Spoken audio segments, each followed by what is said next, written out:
기도드리겠습니다. 만복의 근원이 되시며 인류의 모든 역사를 주관하시는 전능하신 하나님 아버지, 지난 한 해 동안도 우리의 피난처가 되시고 환난 중에 말없이 동행하시며 저희를 지켜주심을 감사드립니다. 또한 새날을 허락하사 하나님 앞에 나아와 예배드릴 수 있도록 허락하심을 감사드립니다. 이 시간 온전히 영과 진리로 주님 앞에 엎드리오니 주님 홀로 존귀와 영광 받아 주옵소서. 하나님 아버지, 지난 한 해는 감염병의 피해로 인한 어려움과 이해관계로 얽힌 국제 정세의 소용돌이 속에서 나와 내 가족, 내 나라만 생각하며 기득권을 지키고 이권을 얻는 데만 집중하여 참 진리를 추구하지 못했던 저희들이 있음을 고백합니다. 한치 앞을 내다보지 못하는 저희들의 부족하고 연약한 심령을 용서하여 주옵소서. 새해는 보다 성숙한 믿음으로 하나님의 은혜를 바라보게 하옵소서. 어려움과 위기로 시작된 여호수아 시대에 위대하신 하나님의 인도하심으로 승리의 소식으로 가득 채운 것처럼 올 한 해 저희들의 삶이 승리의 삶이 되도록 인도하여 주옵시고 진리신 하나님 말씀에 모든 것을 집중하는 한 해가 되도록 인도하여 주옵소서. 말씀이 선포되는 한 절망이 아니요 말씀이 살아있는 한 시련이 될 수 없다는 사실을 가르쳐 주셨사오니 이 말씀 붙잡고 올 한 해를 기쁨으로 승리하며 기대감으로 달려가는 한 해가 되도록 인도하여 주시옵소서. 사랑이 많으신 하나님 아버지, 날마다 우리에게 소망을 주시고 더 나은 내일을 약속해 주심에 감사드립니다. 먼저 구하옵기는 우리의 삶의 어려운 문제들을 만날 때마다 하나님의 섭리를 믿고 담대히 살아가게 하여 주옵소서. 저희들에게 오늘 하루를 허락하신 이유가 소망과 꿈을 주시기 위함임을 믿습니다. 어렵고 힘든 가운데서 거뜬히 일어날 수 있는 지혜와 능력을 더하여 주옵시고 항상 주 안에서 새로워지며 모두가 하나님 앞에 예배드리는 삶, 믿음으로 인한 기쁨이 충만한 삶을 살아가게 하여 주옵소서.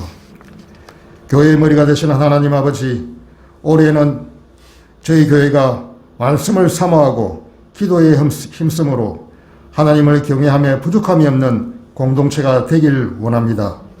전 성도들이 복음으로 하나 되어 성교와 이웃을 돌아보는 일에 앞장서서 감당할 수 있도록 은혜를 허락하여 주옵소서. 각 기관들과 성도들 상호간의 아름다운 교제를 통하여 서로에게 감사와 격려로 더욱더 견고하게 더욱더 아름답게 세워져가는 복된 교회가 되도록 인도하여 주옵소서. 사랑의 하나님 아버지, 올해도 주님 나라를 바라보며 교회의 각 기관과 임원들을 세웠습니다. 각 기관을 지켜주시고 임원들에게 지혜와 능력을 다하여 주셔서 맡은 바 사명들을 잘 감당하여 잘했다 칭찬받게 하시고 어려운 환경 속에서도 각 기관들의 역할을 통하여 이웃들이 위로받고 회복되며 서로를 권면하는 복된 한 해 되도록 인도하여 주옵소서. 이 시간 생명의 말씀을 들고 단위에 세우신 목사님을 위해 기도합니다. 말씀을 선포하실 때에 힘과 능력을 덧입혀 주시고 영육간의 강건함으로 지켜주셔서 선포되는 생명의 말씀을 듣는 모든 성도들을 은혜의 장중에 붙들어 주시고 주님께서 주시는 지혜를 더하사 더 높고 더 넓고 그리고 더 멀리 바라볼 수 있는 비전을 허락하시고 이 시대를 이끌어가고 주님의 양떼를 치매 조금도 부족함이 없도록 인도하여 주옵소서. 사랑의 주 하나님 아버지, 여러 곳에서 충성으로 수종들며 봉사하는 손길들을 기억하여 주셔서 그들 모두가 주님께 붙들린 자 되어 믿음의 반석 위에 굳게 설 수 있는 귀한 은혜 허락하여 주옵소서. 찬양대의 정성을 다한 아름다운 찬양과 신령과 진정을 올리는 이 예배를 받아주시며 주의 영광이 온 땅에 퍼지게 하옵소서. 예배의 시종을 주님께 의탁하옵고 살아서 역사하시는 우리 주 예수 그리스도의 이름으로 기도드리옵나이다. 아멘. 하나님의 말씀 같이 보도록 하겠습니다. 시편 23편에 있는 말씀입니다.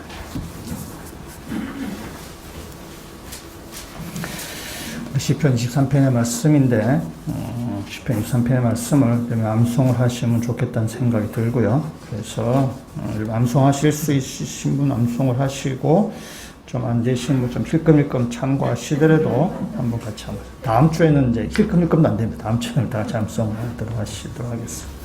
같이 막 읽는 것이 아니라 지금 이 말씀 생각하시면서 같이 한번 읽어보도록 하겠습니다.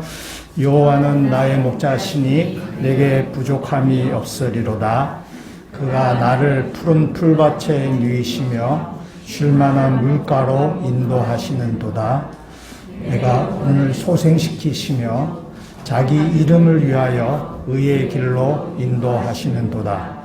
내가 사망의 음침한 골짜기에 있을지라도 해를 두려워하지 않을 것은 주께서 나와 함께 하심이라. 주의 지팡이와 막대기가 나를 안위하시나이다. 주께서 내 원수의 목전에서 내게 상을 주시니 이름을 내 머리에 부으셨으니 내 잔이 넘치나이다. 내 평생의 선하심과 인자하심이 반드시 나를 따르리니 내가 여호와의 집에 영원히 살리로다. 아멘. 23편의 말씀은 정말 아름다운 시고요. 여러분 암송을 하시면 여러분이 신앙생활 굉장히 유익하리라는 생각이 듭니다. 오늘 23편 가운데 4절에 있는 말씀을 같이 한번, 여러분 말씀을 같이 한번 드리고자 합니다. 내가 사망의, 4절 같이 한번 읽도록 하겠습니다.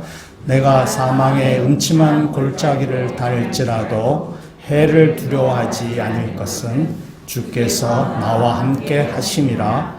주의 지팡이와 막대기가 나를 안위하시나이다. 아멘. 목자는 그 양을 사랑하고 아낍니다. 그래서 목자는 양들을 항상 푸른 풀밭으로 또 이렇게 잔잔한 물가로 이렇게 인도하게 됩니다.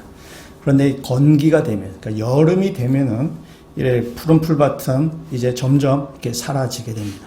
그래서 이 푸른 풀이 점점 사라져서 양들이 먹을 데가 없어지게 되죠. 양들이 먹을 데가 없어지면은 어디로 가는가 하면 저렇게 높은 산지에 이렇게 여름 방목장이 있어요. 산 높은 곳에. 그래서 이제 양들 그리로 이제 인도해 가게 됩니다. 낮은 곳에는 이미 풀 다 물어 뜯었고, 이미 건기기 때문에 이렇게 양만 먹는 것이 아니라 다 먹으니까, 이제 푸른 풀밭이 없습니다. 그래서 저 높은 산에 있는 여름 방목장으로 양을 데려갑니다. 근데 그 목자가 이렇게 양을 이렇게 그 산 위를 쭉 끌고 가면서 이제 그 양을 쭉 이끌고 가는데, 이때가, 사실 목자도 굉장히 긴장을 이제 해야 될 때입니다. 굉장히 산 위에, 저렇게 여름에 방목장, 저 푸른 풀밭이 있는 데까지 가는 길이, 산을 이렇게 올라가는 길이기 때문에 굉장히 그 길이 이제 험한 길입니다. 그래서 몇 가지 위험이 있습니다.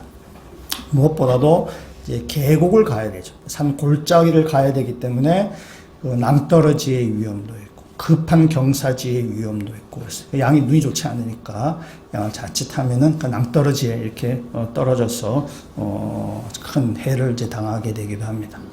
또한 이렇게 그 계곡을 따라서 골짜기를 따라서 이렇게 높은 데까지 가다 보면 또 맹수들이 그 가운데서 이렇게 기다리고 있기도 합니다. 그래서 이 맹수들이 그 지나가는 양떼를 이렇게 공격해서 이렇게 양을 이렇게 해치게 되기도 합니다. 근데 이 계곡을 따라 또 골짜기를 따라 가기 때문에 그게 약간 어둠이 죠. 그늘이 지기 때문에 어둠이 집니다. 양들은 어둠을 싫어합니다. 어둠을 싫어하는데 맹수들은 기본적으로 거기 어둠에 딱 이렇게 어두운데 또 이렇게 그 가운데 있는 동굴에 이렇게 숨어 있다가 양을 딱 덮치려고 하게 됩니다. 그러니까 양들은 본능적으로 이 어둠 또 그 길을 별로 이렇게 썩 좋아하지 않습니다. 그럼에도 불구하고 양들이 그 길을 갈 수 있는 것은 목자가 함께하기 때문에 그렇습니다. 목자가 함께하기 때문에 양들은 본능적으로 그 길을 두려워하고 무서워하지만은 그 목자 인도함을 따라 그 계곡에 골짜기를 협곡을 이렇게 지나가게 되는 것입니다. 군데군데 위험이 정말 도사리고 있습니다. 군데군데 위험이 도사리고 있지만은 그 목자와 함께하는 이상 양들은 그 마음에 평안하기 때문에 그 목자 인도함 따라 그 험한 길, 그 계곡, 그 골짜기를 협곡을 이렇게 지나가게 되는 것입니다. 그래서 마침내 그 산 위에 있는 여름 방목장에 그 푸른 풀밭으로 이제 그 양들이 거기 도착하게 되는 것입니다. 그 길 과정 가운데 이 협곡, 계곡, 골짜기 아주 낭떠러지 이런 데를 지나가야 되는 거죠. 그것을 4절에 있는 말씀에 우리 뭐라 얘기하는가 하면은 사망의 음침한 골짜기로 다닐지라도 지금 이렇게 이야기하는 것입니다. 우리 인생에도 사망의 음침한 골짜기 같은 길을 통과할 때가 있습니다. 여러분 그때 우리는 두려워하기도 하고 좀 여기서 겁을 먹기도 하지만은 양들이 목자를 따라가는 이상, 목자가 함께 있는 이상 양들도 그 길을 걸어가듯이 우리 인생 가운데 우리의 목자 대신 요 하나님 우리와 함께 계시다는 사실을 믿고 우리 인생의 사망의 음침한 골짜기도 그러니까 주님과 함께 그 길을 걸어가시는 믿음의 성도 다 되시기를 주님의 이름으로 축원합니다. 그리고 그 길을 통과해서 마침내 푸른 풀밭이 있는 곳으로 우리를 인도해 가실 것입니다. 다윗은 목자 생활했습니다. 목동 생활했었습니다. 그래서 이 목자와 양과의 관계를 잘 알고 있습니다. 그래서 다윗은 목자로서 목동으로서 양과의 관계를 잘 알았고 다윗이 인생을 쭉 살아가면서 하나님께서 다윗 자신에게 목자가 되신다는 사실도 다윗은 이렇게 점점 이렇게 경험하게 되고 알게 돼 가게 됩니다. 그래서 저 인생을 통해서 그것을 깨닫게 됩니다. 다윗이 그 성경에 처음으로 등장했을 때는 사무엘상 17장에 골리앗과의 싸움입니다. 골리앗과의 싸움에서 다윗이 이제 등장하게 됩니다. 그래서 다윗이 여기 잘 아신 것처럼 그 물맷돌로 이 골리앗을 맞춰서 골리앗을 이기게 됩니다. 이스라엘 모든 사람이 두려워했었죠. 골리앗을 두려워했었지만은 그 다윗이 그 골리앗을 이기게 됩니다. 그러니까 사람들 사이에서 이 다윗의 인기가 점점 이렇게 올라가겠습니다. 지지율이 점점 올라간 것입니다. 다윗이. 그래서 그 당시 유행가가 있었죠. 사울이 죽인 자는 천천히요, 다윗이 죽은 자는 만만히로다. 그 당시 이걸 여인들이 부르고 어린 아이들이 막 이렇게 노래를 불렀어요. 남자라는 동물은 인정을 받는 걸 되게 좋아합니다. 뭐 이렇게 잘한다 그러면은 잘합니다. 여러분들이 칭찬을 잘 해주셔야 돼요. 칭찬을 잘 해주셔야 남자를 잘 부려먹을 수 있어요. 그래서 막 이렇게 이 사울의 인기가 떨어져 다윗이 막 인기가 올라간 거 볼 때 사울이 그 유행가를 들을 때 사울이 완전 죽을 맛이죠. 이게 사울 자기가 왕인데 다윗이 점점 올라가는 거예요. 그래서 사울은 꼭지가 돌 지경이에요. 그래서 사울은 다윗을 죽이려고 이렇게 마음을 먹게 됩니다. 다윗을 제거하려고 한 거죠. 정적이기 때문에 다윗을 제거하려고 합니다. 그래서 사울이 어느 날 신하들과 자기 아들 요나단을 이렇게 부릅니다. 불러서는 야 다윗 저거 제거해야 되겠어. 다윗 저거 죽여야 되겠어. 라고 명령을 내립니다. 그때 아들 요나단이 그 말을 듣고는 요나단이 다윗을 정말 좋아해서 다윗에게 가서는 너 잠깐 피해 있어라. 이 얘기를 해놓고 요나단 사울 왕 앞에 가서 이야기합니다. 다윗을 위해서 변호하는 것이죠. 아버지, 다윗은 이스라엘 백성이 두려워했던 그 블레셋과 골리앗을 이긴 사람입니다. 왜 그 사람을 죽이려고 합니까? 그러니까 옆에 놔두고 잘 쓰면 됩니다. 라고 요나단이 사울 왕에게 이렇게 아주 간곡하게 다윗에 대해서 이렇게 변호를 해줬습니다. 그래서 사울이 요나단의 그 말을 듣고 내가 다윗을 죽이지 않겠다. 라고 이렇게 사울이 맹세를 하게 됩니다. 사울이 맹세를 했는데 그 맹세가 오래가지 않았습니다. 사울의 맹세가 오래가지 않은 것을 성경은 이렇게 이야기하고 있습니다. 악령이 사울에게 접하였으므로 라고 했어요. 그러니까 하나님의 기름 부으심이 받아서 왕이 되었고 하나님의 영이 사울에게 있었는데 하나님의 영이 떠나자 악한 영이 사울을 이렇게 잡은 것입니다. 악한 영이 사울을 지배한 것입니다. 그러니까 악한 영이 사울을 다스리게 되니까 사울은 이제 병이 걸린 거죠. 아마 정신질환증에 해당하는 그런 병인 것 같습니다. 그래서 사울이 병이 걸렸어요. 그래서 신하들이 사울을 치료해 주기 위해서 수금을 잘 타는 다윗을 이렇게 불렀어요. 다윗을 궁으로 불러서 사울 앞에서 수금을 키고 이렇게 노래를 이렇게 부르게 했습니다. 요즘은 지금 뮤직 테라피죠. 음악 치료를 한 것이죠. 음악 치료했는데 이게 잘 되지 않았어요. 그래서 사울이 악한 영에 막 계속 사로잡혀 있다 보니까 이게 잘 통제가 되지 않아요. 그래서 사울이 다윗이 막 수금을 치고 막 이렇게 노래를 불러서 사울 좀 이렇게 안정시키려 할 때 사울이 확 돌아버려 가지고 옆에 들고 있던 단창을 들고는 다윗을 향해서 확 던져버렸어요. 다윗을 죽이려고. 다행히 다윗이 그 단창을 피했고 그래서 다윗은 그 자리에서 도망쳤습니다. 하나님께서 다윗을 지키신 것이죠. 사울로부터 다윗을 보호하신 것입니다. 다윗이 도망을 쳐서 다윗의 집으로 도망갔습니다. 집 도망갔을 때 사울이 자객을 이렇게 다윗의 집에 이제 보내려고 합니다.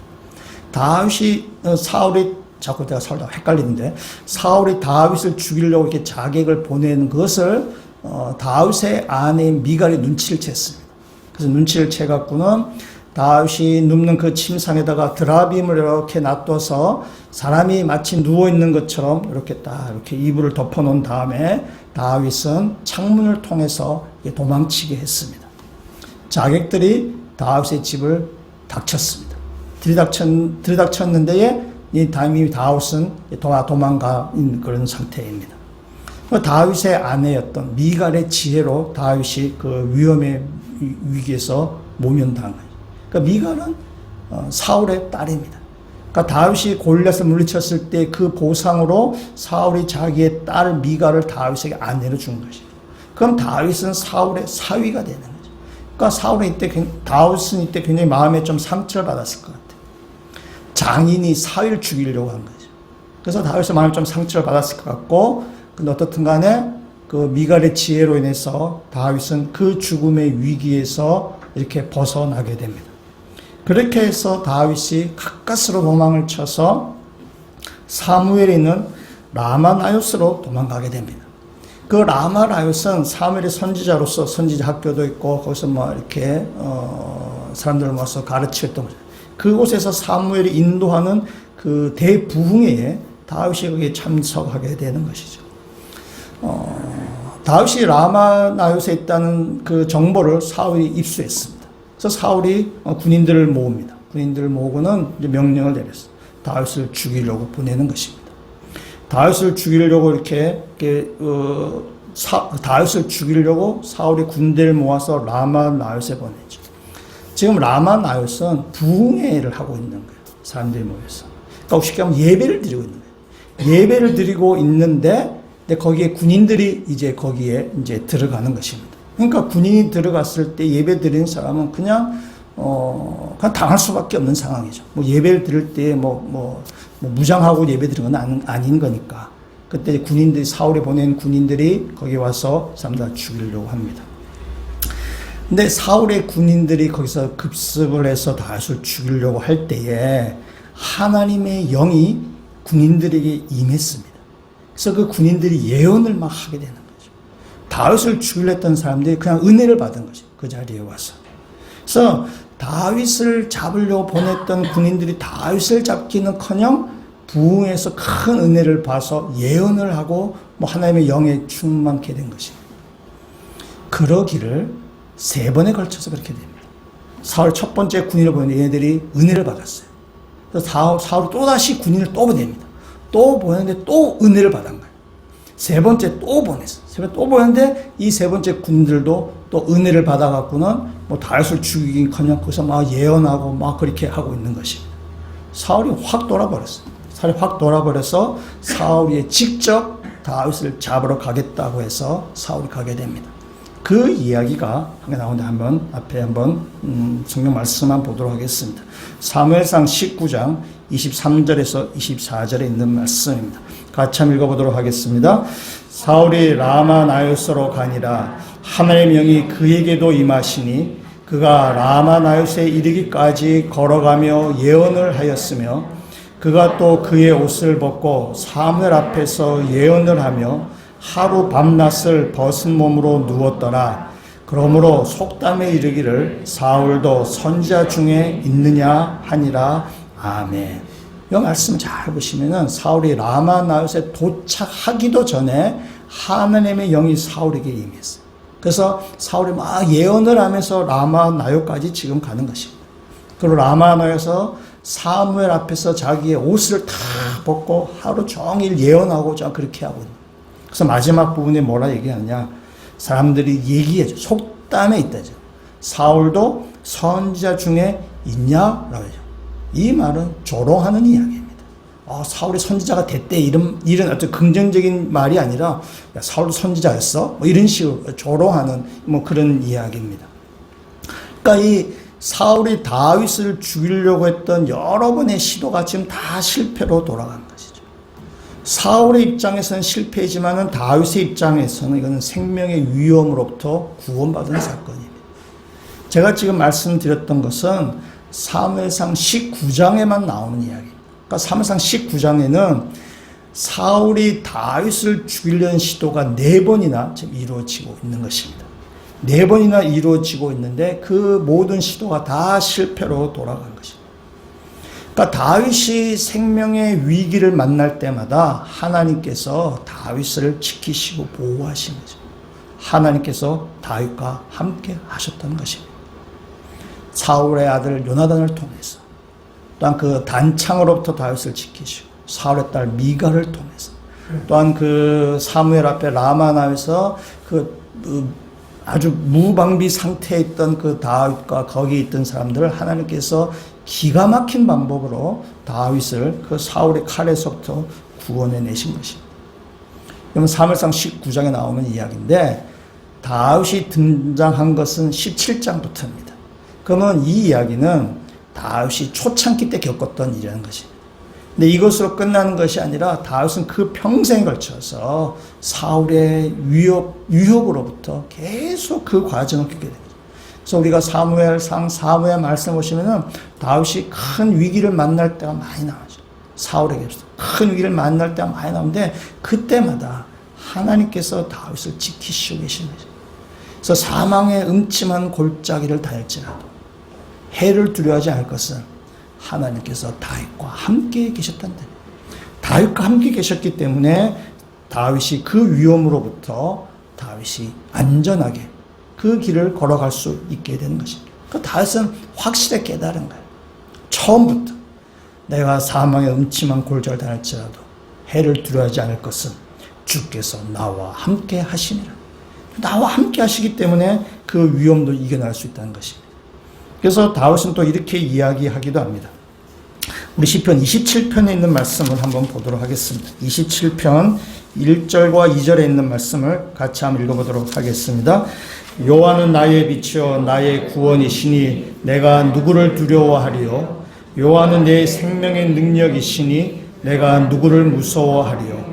악인들이 내 살을 먹으려고 내게로 왔으나 나의 대적들 나의 원수들인 그들은 실족하여 넘어졌도다. 아멘.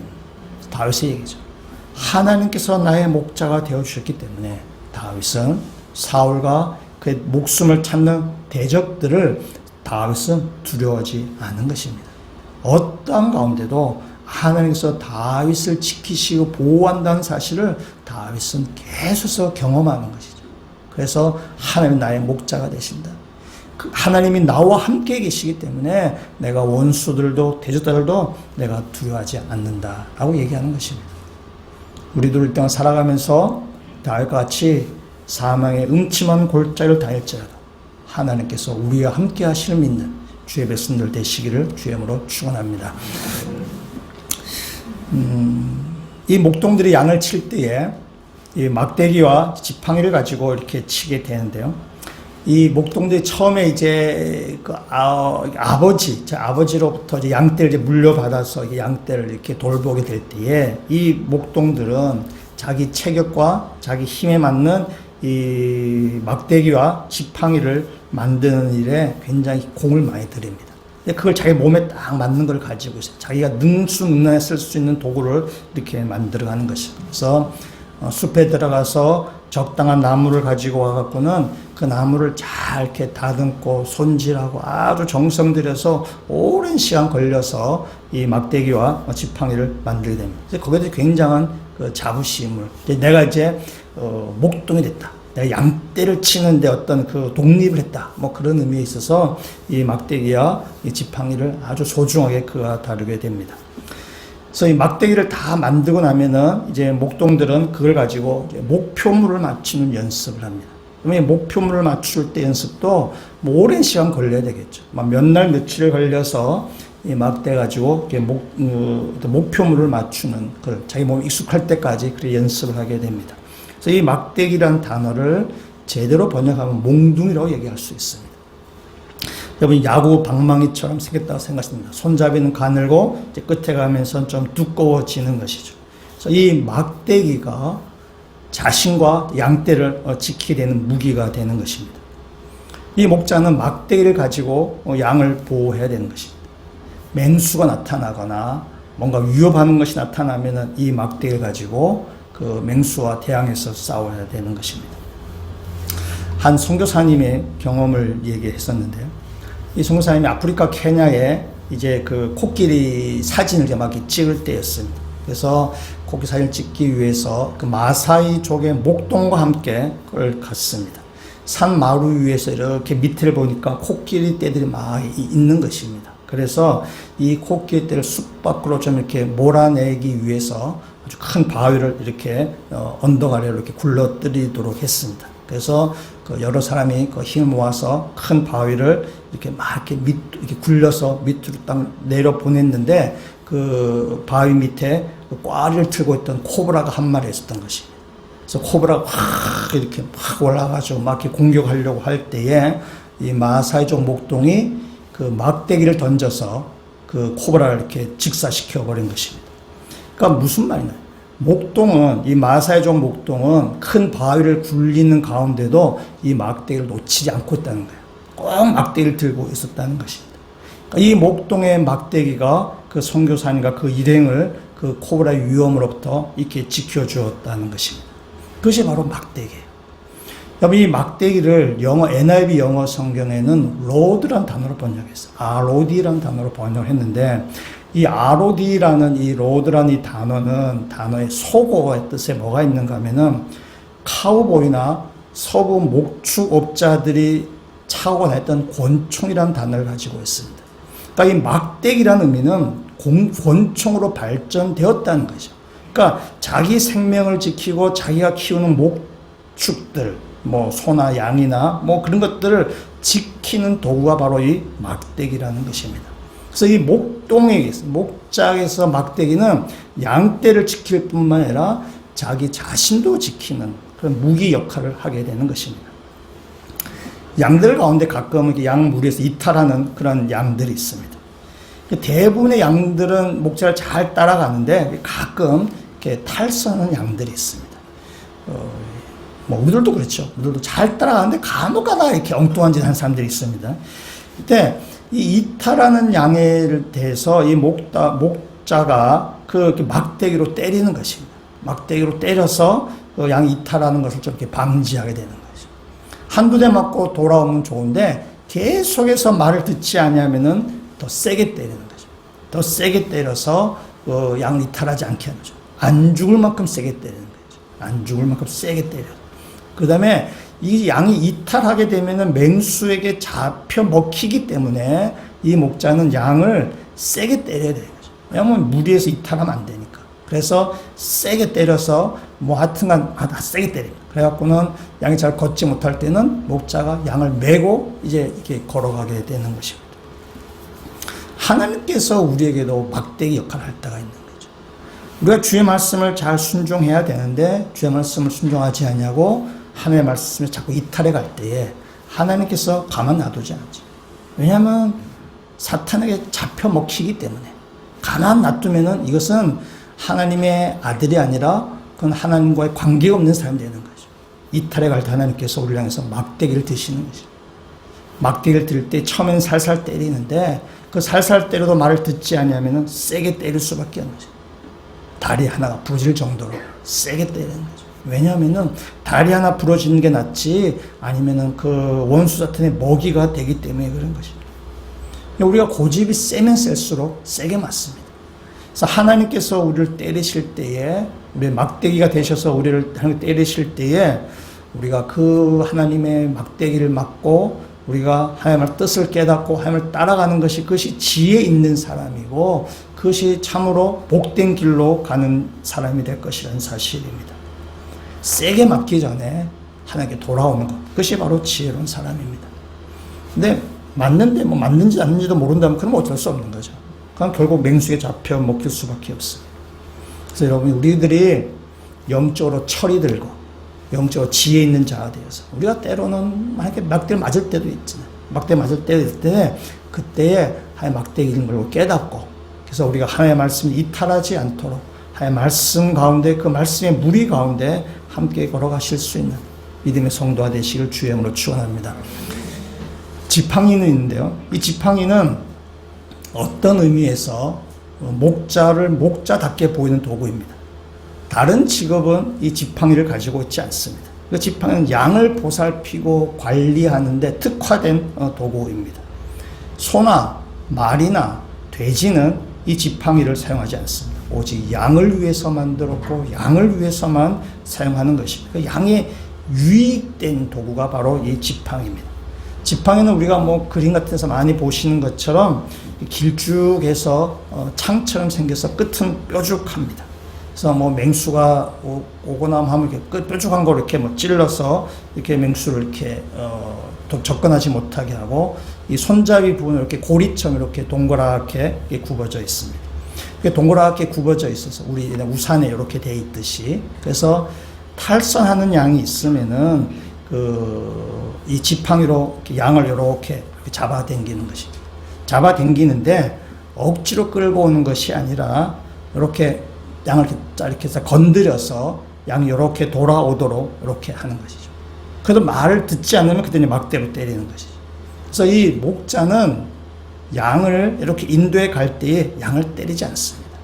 그러니까 그 지팡이 끝을 양이 잘 접촉을 해서 양이 그 지팡이의 그 지팡이의 스킨십을 통해서 목자의 손을 잡고 가는 듯하게. 그래서 목자는 양을 이렇게 지팡이로 잘 인도해 가는 것이죠. 잘 인도해 가는 것이고, 말을 듣지 않으면은 그때 뭐 때리거나 막대기를 동원하나 이렇게 되는 거죠. 여러분, 강아지를 키우신 분들이 있으신데요. 우리 리드줄이라고 하죠. 리드줄인데, 그걸 가지고 막 억지로 끄는 것이 아니죠. 이렇게 방향만 틀면은 꼭 강아지에게 갈 수 있도록 하는 것이 강아지를 잘 키우는 거죠. 근데 그래도 잘 안 되면 뭐 이렇게 막 끄집어 당기게 되는 거죠. 그러니까 이 지팡이가 바로 그런 것입니다.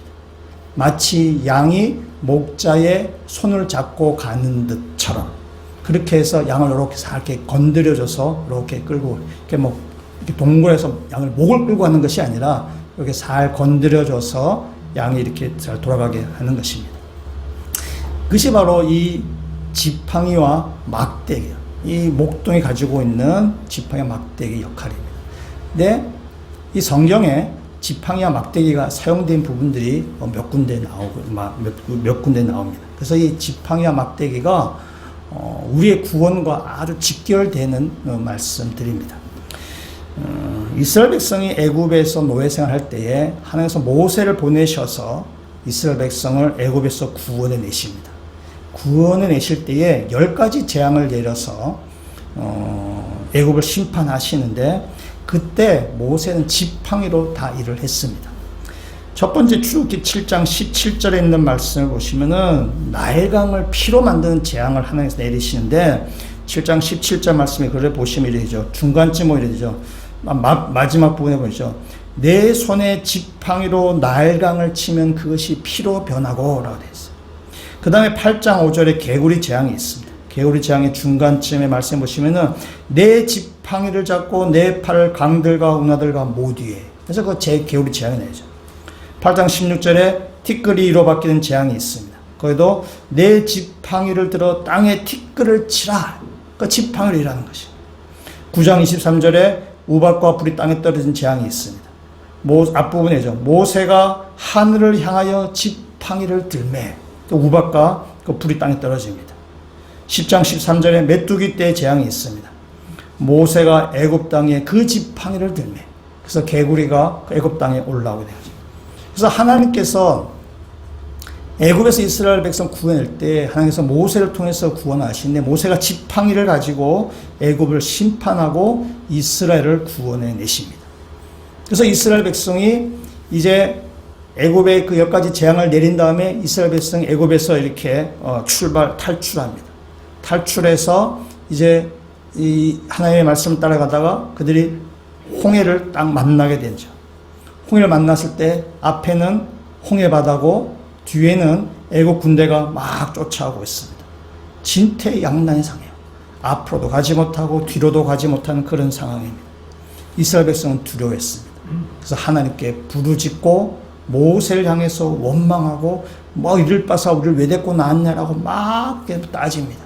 따질 때에 하나님께서 이렇게 말씀하십니다. 출애굽기 14장 15절 16절 말씀 우리 한번 같이 한번 읽어보도록 하겠습니다. 여호와께서 모세에게 이르시되 너는 어찌하여 내게 부르짖느냐 이스라엘 자손에게 명령하여 앞으로 나아가게 하고 지팡이를 들고 손을 바다 위로 내밀어 그것이 갈라지게 하라. 이스라엘 자손이 바다 가운데서 마른 땅으로 행하리라. 아멘. 하나님께서 모세를 통해서 일하세요. 모세가 지팡이를 바다를 향해서 힐 때에 그 홍해바다가 갈라지는 것입니다. 이스라엘 백성이 두려워하는 가운데 앞에는 홍해고 뒤에는 애국 군대에서 진퇴양난에 이러지도 못하고 저러지도 못하는 그 가운데 하나님께 두려워 그 하나님께 부르짖고 모세의 원망할 때에 모세는 지팡을 통해서 홍해바다를 지금 갈라놓는 것입니다. 그래서 이스라엘 백성 홍해를 무사히 건너고 나중에 애국 군대는 그 홍해에 물에 다 빠져 죽게 되는 것입니다. 그 지팡이는 모세의 구원의 한 도구로 지금 쓰이고 있습니다. 이 막대기는요, 막대는 그 감람나무의 그 새순 가지로 그 이스라엘 그 목동들이 만드는데 그 이 새순 가지를 히브리 말로 넷제르라고 이야기합니다. 여러분 이 넷제르, 이 가지를 넷제르라고 하는데 이 넷제르라는 말은 나짜르, 나시린과 관계되어 있는 말입니다. 거기서 나온 단어가 바로 이 나시린, 나찌르입니다. 그러니까 나시린 여러분 잘 아시는 것처럼 하나님께서 이스라엘을 구원하기 위해서 구별된 사람을 쓸 사람을 나시린이라고 하죠. 나시린의 대표적인 사람은 바로 사무엘입니다. 여러분 속으로 삼손 생각했겠지만은 삼손 실패한 나시린이고 사무엘입니다. 사무엘이 나시린으로 대표적이에요. 이스라엘 타락했을 때에 이스라엘 구원한 사람이죠. 다음에 이 넷제르, 이 가지란 이 단어는 넷제르는 나사렛하고 관계되는 말입니다. 마태복음 2장 23절에 마태가 이렇게 얘기하고 있습니다. 제가 한번 읽어보겠습니다. 나사렛이란 동네에 가서 이는 선지자로 하신 말씀에 나사렛 사람이라 칭하리라 하심을 이루려 함이라라. 아멘. 예수는 우리가 뭐라고 그래요? 나사렛 예수라고 그러죠. 근데 마태복음 말씀은요, 나사렛 사람이라 칭한 것을 선지자가 말씀했다는 거죠. 여러 선지자가 말했습니다. 여러 선지자가 말했고 예수님은 나사렛에서 어릴 때 살아셨어요. 그래서 나사렛에서 성장했기 때문에 사람들이 나사렛 예수라는 이름은 원래 워낙 흔한 이름입니다. 뭐 철수 뭐 그런 이름입니다. 그래서 나사렛 예수라고 얘기하는 거죠. 근데 이 얘기를 선지자가 이미 말했다는 것입니다. 그 선지자 중에 한 명이 바로 이사야 선지자입니다. 이사야서 11장 1절과 2절에 있는 말씀을 그럼 같이 한번 읽어보도록 하겠습니다. 이새의 줄기에서 한 싹이 나며 그 뿌리에서 한 가지가 나서 결실할 것이요 그의 위에 여호와의 영, 곧 지혜와 총명의 영이요 모략과 재능의 영이요 지식과 여호와를 경외하는 영이 강림하시리니 아멘. 이새의 줄기에서 한 싹이 나면 그것에서 가지 한 싹이. 이것이 바로 예수 그리스도를 예언한 이사야 선지자의 예언입니다. 여기에 말한 이 가지가 바로 넷제르라는 단어입니다. 그러니까 나사렛 예수라는 것입니다. 그래서 이 막대기 넷제르는 나사렛으로 연결되는 단어예요. 그래서 나사렛 예수가 이 땅에 우리를 구원하시기 위해서 온 것입니다. 예수 그리스도의 구원은 십자가에서 이루어지는 거죠. 예수의 십자가에서 죽으신 것은 사탄과 원수 사탄 예수를 죽이려고 한 사건이지만은 그 예수님은 그걸 다시 승리로 바꾸신 사건이 바로 십자가 사건이죠. 예수님의 십자가 사건을 성경에서 제일 처음으로 예언하는 본문이 여러분 잘 아시는 창세기 3장 15절 말씀. 창세기 3장 15절 말씀도 같이 한번 읽도록 하겠습니다. 내가 너로 여자와 원수가 되게 하고 내 후손도 여자의 후손과 원수가 되게 하리니 여자의 후손은 내 머리를 상하게 할 것이요 너는 그의 발꿈치를 상하게 할 것이니라 하시고 아멘. 뱀의 후손이 여자의 후손이 예수를 발꿈치를 상하게 했죠. 십자가에서 죽게 했죠. 근데 그 십자가에 죽으신 사건이 예수님의 발꿈치 정도밖에 상하는 일이 아니죠. 그러나 예수님은 그 여자의 후손은 내 머리, 그 원수 사탄의 머리를 상하게 하려, 머리를 그냥 박살냈다는 뜻이에요. 그러니까 십자가 사건을 통해서 예수님은 발꿈치를 상할 정도의 상처를 입으셨지만, 그러나 그 십자가 사건은 원수 사탄의 머리를 박살내는 사건이에요. 지팡이로 맹수를 쫓아내버리듯이, 지팡이로 맹수를 완전히 후려치듯이, 지팡이라는 단어가 아까 영어의 로드, 권총이라는 단어로 바뀌어서 그 목자가 양과 소와 그런 말들을 보호하고 자신을 지키는 그 생명의 그 무기가 되는 것처럼, 지팡이가 그 막대기가 예수 그리스도를 통해서 원수 사탄의 머리를 짓밟아버리는, 원수를 이겨버리는 그 도구가 바로 예수 그리스도가 된다는 사실입니다. 그래서 성경에서 나온 이 막대기와 지팡이는 우리의 구원과 굉장히 직결된 말씀이죠. 예수님께서 우리에게 막대기와 지팡이가 되셔서 우리가 사망의 음침한 골짜기를 다닐지라도 주님의 그 막대기 지팡이 우리를 잘 인도해 가셔서 우리를 안위케 하신다는 사실입니다. 미국의 수잔 앤더슨이라는 사람이 있습니다. 굉장히 보통 사람이고 이 사람이 자기 얘기를 이렇게 적은 것이 있습니다. 이 수잔 앤더슨이 어느 날 굉장히 큰 불행을 겪게 됐습니다. 그 눈 수술하다가 그냥 실명을 하게 된 것입니다. 눈이 이제 아무것도 안 보게 됐어요. 그래서 그 남편의 도움을 받아서 회사 생활을 하거나 일상생활을 이렇게 이어나가게 되었습니다. 근데 얼마 동안 시간이 이제 오래 흐른 다음에 흘러서 이 남편이 그 수잔에게 말했습니다. 여보, 내가 계속 이렇게 당신을 도와줄 수는 없는 것 같으니까 이제 앞으로는 당신이 혼자 회사에 출근하세요 라고 이렇게 얘기했어요. 이 수잔이 큰 배신감을 느꼈어요. 아니, 남편이 나를 안 도와주면 대체 누가 나를 도와준다는 거야. 큰 배신감을 느꼈지만은, 그래서 오히려 그 다음날 이를 악물고 이제 혼자 출퇴근하기 시작했습니다. 넘어지기도 하고, 넘어지면 사람들의 시선이 느껴져서 조금 부끄럽기도 하고, 여러 가지 좀 이렇게 창피하기도 하고 막 그랬습니다. 근데 그렇게 하루 이틀 막 이렇게 지나다가 보니까 점점 이렇게 좀 이렇게 잘 적응하고 이렇게 상황이 나아졌어요. 혼자 출퇴근하는 것이 좀 익숙해졌을 무렵에 그날도 이 수잔이 버스를 타고 이렇게 가는데 그 버스 운전기사가 아주 무심코 이런 말 했습니다. 그 여자 수잔에서 얘기했어요. 부인은 좋으시겠어요. 좋은 남편을 둬서요. 매일 한결같이 부인을 보살피고 계시나요? 그러니까 이 남편은 부인을 보내지만은 항상 그 부인의 뒤를 따라가면서 부인이 뭔가 어려움을 닦을 때나 항상 이렇게 지키고 있었다는 것입니다. 그 버스에도 항상 뒤에 타서 그 아내를 항상 이렇게 뒤에서 이렇게 지켜보고 있었다는 거죠. 혼자 걷도록 다 이렇게 자립하도록 하지만은 내팽개치는 것이 아니라 뒤에서 항상 지키고 있는 거죠. 하나님 우리 그렇게 하시는 거죠. 우리가 사망의 음침한 골짜기를 지나갈 때가 있습니다. 인생에 우리 그런 일을 겪을 때가 있어요. 그러나 그때도 주님은 우리와 함께 계시다는 사실입니다. 주님의 지팡이와 막대가 나를 안위하시나이다. 주의 지팡이와 막대기를 나를 잘 지켜주시고 나와 함께 하시다는 것입니다. 그래서 우리가 사망의 음침한 골짜기를 지날 때 바로 그때가 하나님이 나와 함께 계시다는 사실을 강력하게 느낄 수 있는, 바로 그때가 바로 사망의 음침한 골짜기를 지나갈 때입니다. 그때 비로소 하나님 나와 함께 계시다는 걸 더 강력하게 느끼게 되는 것입니다. 이번 시편 23편은 전반부와 후반부로 나눠질 수 있습니다. 3절까지가 전반부고 4절 이하가 후반부입니다. 여러분, 앞에 3절까지는 무슨 내용인가 하면은 우리의 필요를 공급해 주시는 목자 되십니다. 내게 부족함이 없으리로다. 푸른 풀밭과 쉴만한 물가로 인도하십니다.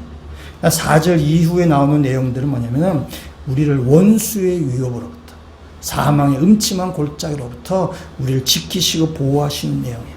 그래서 앞부분과 뒷부분 조금 다릅니다. 그리고 또 다른 것이 있습니다. 인칭의 변화가 있습니다.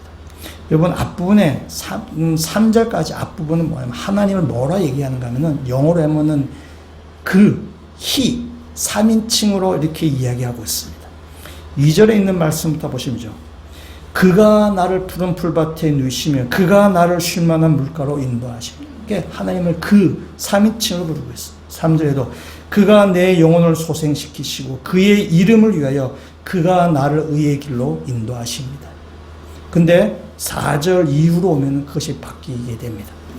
여러분 4절에 있는 말씀은 우리 성경은 조금 다르게 되는데 이렇게 얘기할 수 있어요. 크게 다른 건 아니고 4절은 이런 거죠. 내가 사망의 음침한 골짜기로 다닐지라도 해를 두려워하지 않을 것은 당신께서 나와 함께 계시기 때문입니다. 당신의 지팡이와 막대기가 나를 안위하게 하십니다.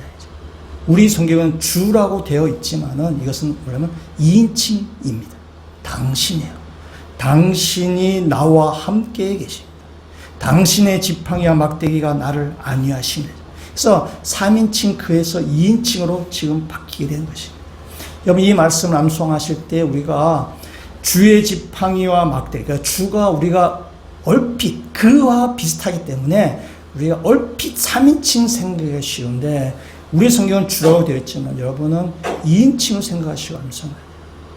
당신의 지팡이와 막대기가 나와 함께 하십니다. 내가 사망의 음침을 올 때 당신이 나와 함께 계시기 때문에 내가 이 길을 걸어갈 수 있습니다. 5절에 있는 말씀을 이야기하죠. 당신께서 내 원수의 목전에서 내게 상을 차려주셨습니다. 당신이 내 머리에 기름을 부으셨으니 내 잔이 넘치나야 돼. 그래서 이 후반부에 오면은 2인칭으로 바뀌는 것입니다. 여러분 3인칭의 그와 2인칭의 당신은 어느 것이 더 친밀한 2인칭이 훨씬 바로 내 앞에 있는 분이죠. 바로 내 옆에 계신 분입니다. 그러니까 이 시편 기자 다윗은 인생의 험한 골짜기를 이렇게 통과하면서 하나님을 더 깊이 만난 거예요. 하나님을 내 옆에 있는 것을 느끼는 것입니다. 푸른 풀밭과 쉴만한 물가에 인도하실 때도 하나님을 알죠. 그러나 그때는 좀 멀리 계신 하나님, 3인칭으로 나 멀리 계신 하나님이지만은 그러나 이 죽음의 골짜기를 지나갈 때, 사망의 음침한 골짜기를 지나갈 때 하나님 바로 내 옆에 지금 바짝 붙어 계시는 거죠. 하나님이 나와 함께 계신 분으로 느끼는 것이죠. 하나님이 나와 함께 계시는 분이라서 하나님의 거리가 훨씬 가까워지는 것입니다. 여러분 욥도 같은 고백을 합니다. 여러분 잘 아시죠? 욥이 이루 말할 수 없는 고난을 겪었습니다. 엄청난 고통을 겪었습니다. 고난을 다 겪은 다음에 욥은 하나님께 이렇게 고백을 합니다. 42장 5절 욥기 42장 5절 말씀 우리가 같이 읽도록 하겠습니다. 내가 주께 대하여 귀로 듣기만 하였사오나 이제는 눈으로 주를 배움나이다. 아멘. 욥은 그 전까지는 욥은 하나님을 주님을 듣는 수준이었어요. 그러나 이제는 욥은 하나님을 눈으로 보았다라고 얘기하죠. 그 사이에 욥은 엄청난 고난을 겪은 것입니다. 엄청난 고난을 겪고 고통을 겪어가면서 하나님을 깊이 그가 만난 거죠. 그래서 이제 하나님을 내가 직접 눈으로 봅니다라고 욥이 이렇게 고백을 하는 것이죠. 우리가 이 고통을 겪으면서 다시 우리는 주님을 더 깊이 만나게 되고 이 고통 가운데 우리는 주님과 더 친밀한 관계가 되게 됩니다. 우리 가정의 경험만 봐도 그렇습니다. 저희 가정에 인생의 겨울과 같은 적이 있었습니다. 매선 한파가 몰아치고 모든 것이 꽁꽁 얼어붙는 아주 그 추운 겨울과 같았을 때였습니다. 그 매서운 시간을 지나갈 때 저는 십자가만 봐도 눈물이 났어요. 우리를 기다려주시는 주님의 그 은혜와 사랑에 가슴이 막 이렇게 먹먹해졌었어요. 제 아내는 평생 말씀을 묵상하는 사람입니다. 근데 그때 말씀을 묵상했을 때 하나님을 더 깊이 만났다고 이야기해요. 버스를 타고 출근을 하면서도 말씀 묵상할 때가 있었는데 그때 말씀에 하나님께서 내가 너를 잘 안다. 나는 그 말씀이 확 와닿아서 그 버스 안에서 눈물을 쏟을 때도 있었다고 얘기합니다. 우리 가정 그때 외부 환경은 매서운 추울이었어요. 아주 엄청난 그 혹한 같은 겨울 같은 그런 외부 환경이었지만은 우리의 삶은 주님의 은혜로 우리는 가득했습니다. 우리의 상황은 고통스러웠지만 그 고통 가운데도 주님이 우리와 함께 하시는 평안이 있었습니다.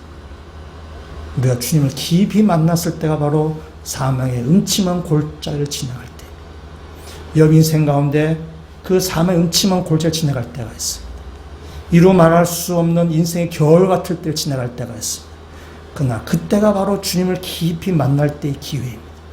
주님의 은혜가 여러분 가운데 깊이 잠길 때 있는 축복의 시간이에요.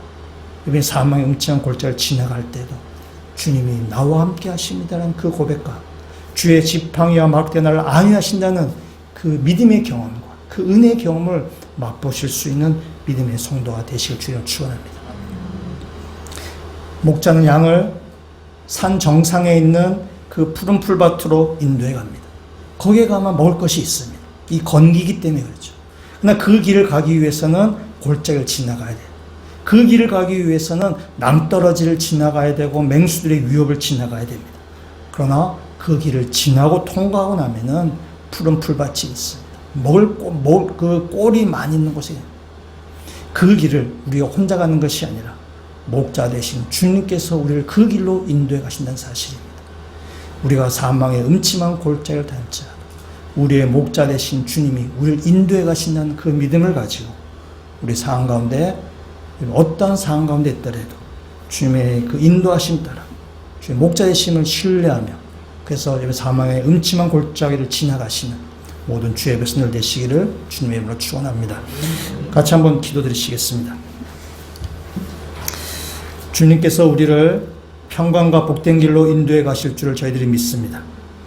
우리가 사망의 음침한 골짜기를 지나가더라도 주님께서 나와 함께 하심을 저희들이 믿습니다. 주님의 지팡이와 막대기가 우리를 사탄의 위험과 유혹과 유혹으로부터 우리를 지켜주실 줄을 저희들이 믿습니다. 혹시 우리가 낙심하고 좌절한 지체들이 있다면 주님을 경험하는 시간이 되게 하여 주시옵소서. 그 사망의 음침한 골짜기가 주님을 더 깊이 만나는 축복의 과정이 되게 하여 주시옵소서. 우리 모퉁이들교에 속한 모든 성도들이 주님만 목자로 삼고 인생 가운데 그 목자 되신 주님을 따라가는 모든 주의 백성들 되게 하여 주시옵소서. 예수 그리스도의 이름으로 기도합니다. 아멘.